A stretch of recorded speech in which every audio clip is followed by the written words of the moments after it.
तर मित्रांनो, वाईट वाटतंय कुठंतरी असल्या गोष्टीचं की आपला महाराष्ट्र त्या गोष्टीमध्ये महागवाता आता सगळ्याच्या पुढे चाललाय. मित्रांनो, एका आर्या नावाच्या बाळावर बलात्कार झाला, अत्याचार झाला. 13 वर्षाच्या बाळावर एखाद्या बापानं त्या लेकराला हाडाचं काढं करून एखाद्या मुलीला सांभाळायचं आणि असले टाकून दिलेले ते यादव सारखे नालायक माणसं, त्या नालायक माणसाने त्याची शिकार करायची, त्याच्यावर अत्याचार करायचा त्या बाळावर. मला एकच म्हणायचंय, लवकरात लवकर त्या यादवला,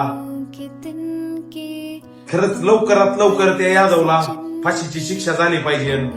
ही आपल्या सगळ्या रील्सस्टार भावायला मला सांगायचंय, एक एक रील्स मजबूर करा त्या सरकारला, त्या यादवला फाशी द्यायला.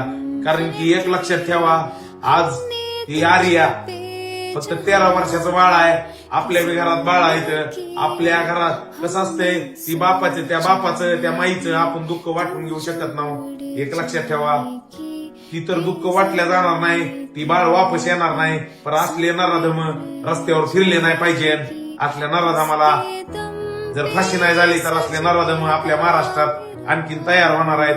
त्याच्यासाठी लवकरात लवकर त्या नराधमाला फाशी झाली पाहिजे. माझ्या रील्सस्टार मित्राला, माझ्या भावायला सगळ्याला सांगणार, एक एक रील सोडा, लवकरात लवकर सोडा, मजबूर करा ह्या सरकारला त्याला फाशी द्यायला. धन्यवाद मित्रांनो.